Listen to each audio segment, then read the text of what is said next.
Saludamos al doctor Andrés Martínez, él es académico, experto en Derecho Constitucional. Doctor Martínez, en el marco de esta semana, las oficinas que quedaban de Ecuador en lo que fueron sus legaciones diplomáticas en México cerrarán sus puertas. Quisiéramos conocer su punto de vista sobre cómo marcha este conflicto diplomático con México. Un cordial saludo, estimado Gustavo, un saludo también a quienes nos siguen. Yo creo que lastimosamente las posiciones por parte de la diplomacia de los dos países, en lugar de acercarse, más bien se han alejado.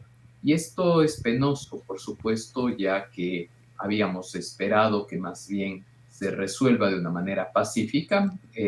Obviamente, es mi criterio que México inició el tema de la demanda ante la Corte Internacional de Justicia con el propósito de presionar a Ecuador para unas disculpas públicas. Sin embargo, creo que el Ecuador no vio esos canales diplomáticos y más bien ha llevado el tema no desde una perspectiva 100% desde el manejo del derecho internacional, más bien desde una perspectiva de la política nacional interna, obviamente contraatacando, presentando en este caso obviamente una contrademanda, alegando injerencia en asuntos internos. Sin embargo, creo que al final del día hay que poner en medio a los ciudadanos de los dos países, tanto por supuesto mexicanos y ecuatorianos que necesitan de servicios diplomáticos y consulares con el propósito de realizar sus actividades, tanto en la capital del Ecuador y por supuesto tanto en Monterrey y en México respectivamente.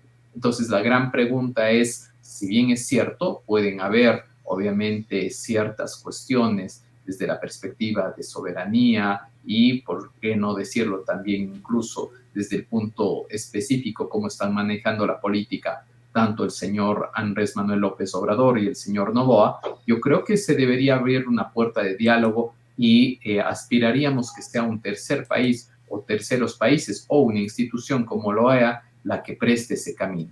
No se puede dejar, sobre todo a ecuatorianos que obviamente estudian en el exterior, que tienen negocios en el exterior, y por qué no decirlo también, estimado Gustavo, a veces son los invisibilizados quienes obviamente están en el trayecto a través de una movilidad irregular por parte de Centroamérica y el paso precisamente de México es fundamental para llegar hacia los Estados Unidos. El problema que es importante recordar a las amigas y a los amigos que nos siguen es que cuando una persona de otra nacionalidad se le detiene, lo primero que se le comunica de la detención es al funcionario diplomático, en este caso consular, del estado al que se pertenece.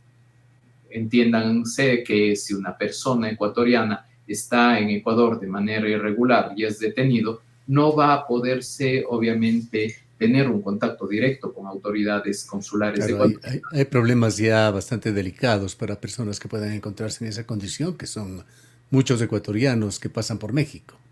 Así es, y por supuesto no estamos hablando de un porcentaje menor, al contrario, es una circunstancia bastante importante. Y si seguimos incluso desde el punto de vista constitucional, es deber del Estado proteger precisamente a las personas ecuatorianas que se encuentran en movilidad.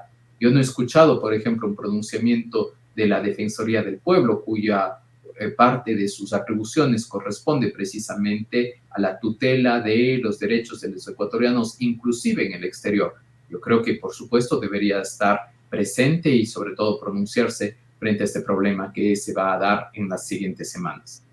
Ahora, si las cosas siguen como están, si no se arreglan diplomáticamente en el sentido de la palabra, ¿cuáles son las sanciones que podrían venir para Ecuador?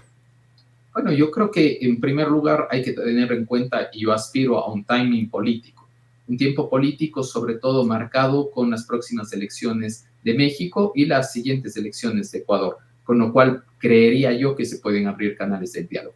Si eso no llega a pasar, se debería continuar con el tema de la demanda de México contra Ecuador y por supuesto la de Ecuador contra México. Hay que ser muy claros en este sentido, recordar que lo único que se ha tenido son las vistas relativas a las medidas cautelares solicitadas por México. Las medidas cautelares solicitadas por México, al final del día, lo que buscaban era precisamente proteger los bienes, los archivos y la alegación diplomática. Ecuador ha dicho que está presto más bien a brindar esas facilidades, con lo cual una sanción real no va a existir en los próximos días. Lo que una de las aspiraciones que tiene en este sentido México, yo creo que es exagerada, por supuesto, más allá de lo que ha ocurrido, no estamos diciendo con esto que no sea grave, pero es, por ejemplo, llegar incluso, abro comillas, a la expulsión de un Estado como el Ecuador del sistema de Naciones Unidas, lo cual es bastante exagerado en este sentido. Lo que sí puede llegar a ocurrir son sanciones, por ejemplo, desde una perspectiva moral, de decir que el Ecuador lo hizo mal, y sobre todo también desde una perspectiva económica respecto a la posible reparación sobre, por ejemplo, la salida abrupta de los funcionarios diplomáticos, los pagos relativos a los gastos respectivos de la alegación diplomática y, por supuesto, todos otros gastos administrativos que han ocurrido.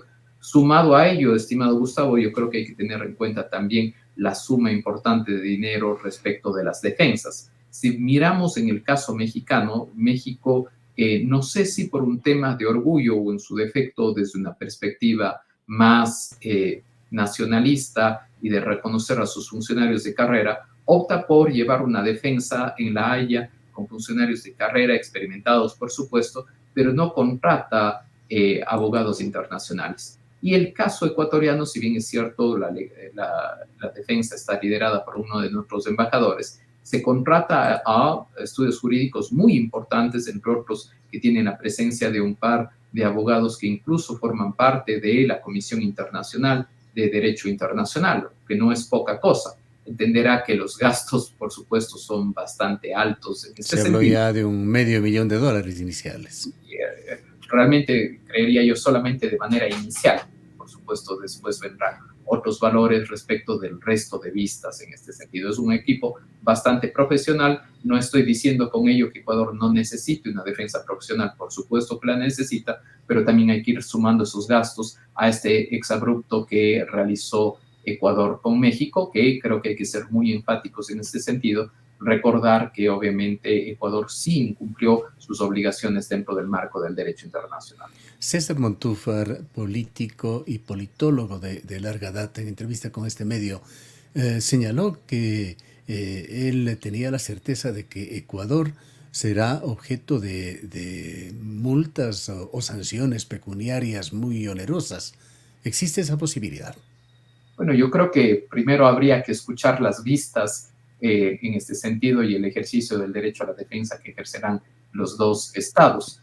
Por supuesto, querer dar titulares, por supuesto, alguien que viene de una perspectiva mucho más política podrá buscar eso. Sin embargo, yo creo que al final del día también hay que ver el contexto, y el contexto, estimado Gustavo, es el hecho de que lo que ocurre en el caso ecuatoriano, precisamente sobre esta invasión a la delegación diplomática, viene en un contexto donde, por ejemplo, también está el caso de Israel, que también bombardeó, en este caso, objetivos iraníes en Siria. Entonces, no es que se va, la Corte Internacional de Justicia no va a analizar el caso de manera aislada.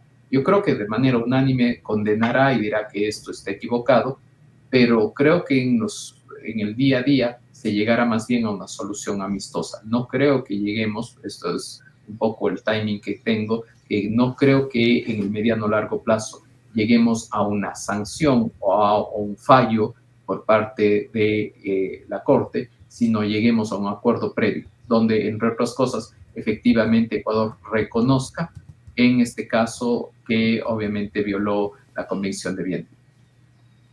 Bien, vayamos a otro tema que cerró un capítulo este sábado cuando una empresa que se pertenece a la esposa del presidente de la República decidió suspender su proyecto en Olón, el proyecto Eco Olón. Tema que no ha terminado, pues ahora 40 entidades de la ciudadanía piden la renuncia de la ministra del Ambiente. Además, el costo en las redes sociales y un posible efecto incluso en la aceptación del presidente Noboa se han evidenciado, por lo menos ahora ya, a nivel de las redes sociales. Un caso que merece diversas lecturas y entre ellas está el tema de la delicadeza con el manejo del poder y otro, el de los temas estrictamente legales. ¿Cómo ha visto usted esa situación? Bueno, yo creo que lo primero que tiene que hacer un funcionario público es estar capacitado para poder realizar, obviamente, las tareas que se le encomienda. un ministerio como el Ministerio del Ambiente, Agua y Transición Ecológica, que fue fusionado entre el Ministerio del Ambiente clásico, entendido como autoridad ambiental, y la autoridad del agua, no es una cosa sencilla de manejar y se requiere precisamente una persona que tenga experiencia, que conozca sobre el tema. El simple hecho de decir, y esto no es una crítica a los jóvenes, al contrario, creo que siempre es óptimo contar con nuevas esperanzas, juventud, pero manejar un ministerio es un asunto técnico y manejar un asunto técnico requiere precisamente tener un norte respecto de hacia dónde se va. En los casos relativos a el ministerio específico, obviamente hay aspectos relativos a calidad ambiental, aspectos relativos a autorización de usos de agua, por supuesto también a conservación y recuperación. Y no es simplemente, y perdón la expresión, un mero tramitador de permisos. Es un asunto mucho más complejo. Y lastimosamente creer que se le dé esa posibilidad de a una persona sin la formación respectiva, a mí me preocupa sobre todo desde una perspectiva.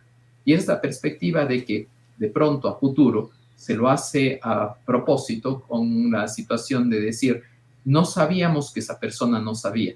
Es decir, valerse de la falta de criterios o de la omisión en la que cayó para que el gobierno diga, no fue culpa del gobierno, sino fue culpa obviamente de la persona que carecía de la preparación. Y más bien nos disculpamos y a futuro no va a volver a suceder. Yo creo que eso es penoso porque al final del día, si uno arma un equipo para que las cosas vayan bien, la lógica es, por supuesto, dar prioridad en estas situaciones a especialistas, a profesionales que se hagan cargo. El último caso ocurrido, y digo último porque no ha sido en la última llamada de atención, el caso de Olón, creo que ha sido ya un poco la gota que ha derramado el vaso, es preocupante por algunos aspectos. Es preocupante primero, no solamente por el caso de la señora ministra, sino también de su equipo, que lastimosamente no conoce la normativa y la jurisprudencia y los fallos asociados a el ecosistema manglar.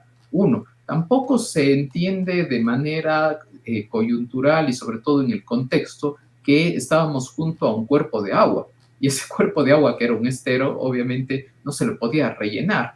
Y tres, sobre todo creo que se ha dado como cierta ligereza en el hecho de decir es que el manglar, ese manglar de manera específica, no forma parte del SNAP, del Sistema Nacional de Áreas Protegidas, sino era un mero bosque protector. Y hago a propósito esta expresión, mero bosque, y se le cree que es como un nivel de protección bajo, cuando un bosque protector requiere, por supuesto, también unos estándares y tiene una regulación específica que permite la realización solamente de ciertas actividades. Y, por supuesto, no nos podemos olvidar también de la ciudadanía y de la participación. Al final del día, esto llega y sobre todo se hace visible a través de un tema de una denuncia ciudadana. Y claro, a través de la denuncia ciudadana, esto obviamente llega a través de los medios de comunicación, redes sociales, y se revierte la decisión. Yo creo que en este y en otros casos hay que tomar en serio el desarrollo, por supuesto, siempre, pero el desarrollo tiene que ir de la mano en los temas relativos a los parámetros de cumplimiento ambiental, pensar en los seres humanos y, por supuesto, en el desarrollo económico.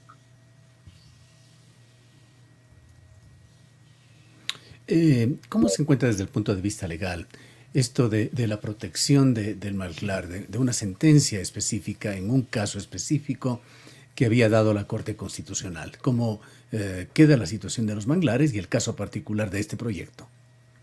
Bueno, el caso específico de los manglares se vivió en una sentencia de la Corte Constitucional en el año 2021, donde lo que se demandó por parte de algunos colectivos fue uno de los usos que se le podía dar al manglar de acuerdo al Código Orgánico del Ambiente. Ese artículo, uno de los últimos numerales del artículo, decía, abro comillas, otros usos productivos autorizados por el Ministerio del Ambiente.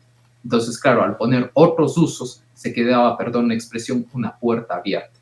Y la Corte Constitucional seleccionó ese caso y declaró la inconstitucionalidad de ese artículo y sobre todo dijo cómo tiene que ser leído y se marcaron algunos precedentes. Uno, que el manglar es sujeto de derechos, es decir, está al amparo de lo que establecen los derechos de la naturaleza en el Ecuador. Segunda cuestión, se le tiene en cuenta como un ecosistema frágil y las únicas, en este caso, infraestructuras y por supuesto construcciones que se pueden hacer son aquellas relativas a infraestructuras que ayuden a la población o que sean necesarias para el desarrollo, en este caso, de situaciones, por ejemplo, como un puerto, como situaciones que ayuden, por ejemplo, a evitar inundaciones, entre otras cosas. Y tres, por supuesto, hace falta también tener en cuenta los aspectos relativos a la consulta ambiental y a los procesos de participación ciudadana. No nos olvidemos que en esas áreas de manera particular son territorios comunitarios y esos territorios comunitarios pertenecen a las comunas, ¿sí? Y esas comunas han sido encargadas precisamente de proteger, de tutelar, porque tiene un sentido de vigencia hacia lo público. En este sentido, al final del día, lo que se tenía que hacer no era simplemente hacer, porque ese fue el error, un mero registro ambiental. Un registro ambiental, para quienes no conocen, es una autorización que hace el Estado cuando existe un impacto, en este caso, no significativo o bajo. Se tenía que hacer un proceso de licencia ambiental, que es una autorización administrativa en la cual se realiza, por supuesto, un estudio de impacto ambiental y después un plan de manejo y se otorgan las garantías respectivas en caso que se las vaya a emitir.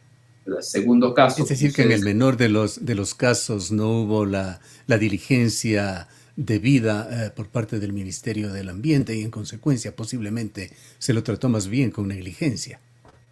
El ministerio trata de exculparse, señalando que ellos hicieron, lo repito tal cual lo dice el ministerio, hicieron un trámite que es automático, es decir, que se pusieron las coordenadas y que en el sistema, muchas veces culpamos al sistema cuando el sistema es alimentado por los seres humanos, el sistema no es autónomo, salvo que estén desarrollando inteligencia artificial, pero hasta lo que sabemos, obviamente ese sistema se ingresa información por parte de los funcionarios. Y ellos decían, es que no salía una interconexión donde diga que era una zona de manglar y que necesite, por ende, en este caso, una licencia ambiental, sino que se hizo el proceso básico de un registro ambiental.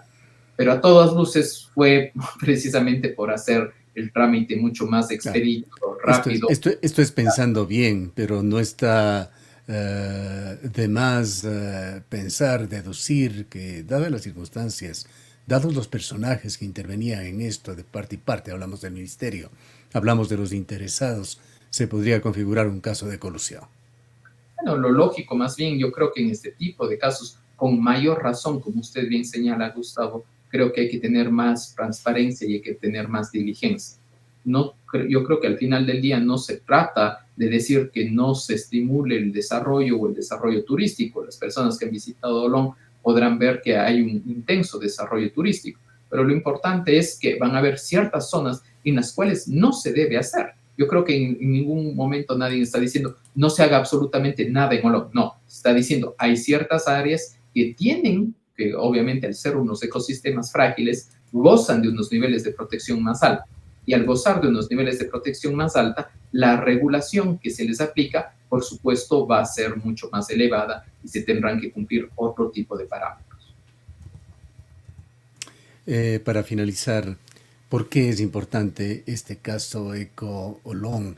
¿Qué mensaje deja para los ecuatorianos y para el propio gobierno en un tema de valores y principios? Yo creo que hay por lo menos dos grandes cuestiones. La primera tiene que ver en sí con la importancia del manglar.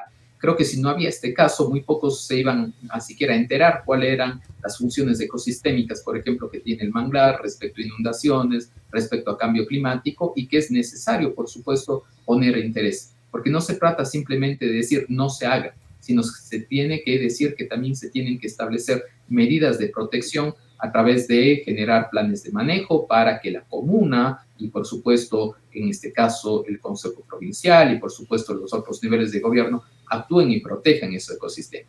Mientras que desde la perspectiva de la gestión pública deja un mensaje muy claro de una alerta respecto de la transparencia, una alerta respecto de separar los intereses públicos de los intereses privados y por supuesto una última que creo que es necesaria tenerla en cuenta de establecer una norma interna, la cual fue derogada hace poco, respecto de las situaciones en las cuales se encuentren intereses privados de quienes están gestionando la política.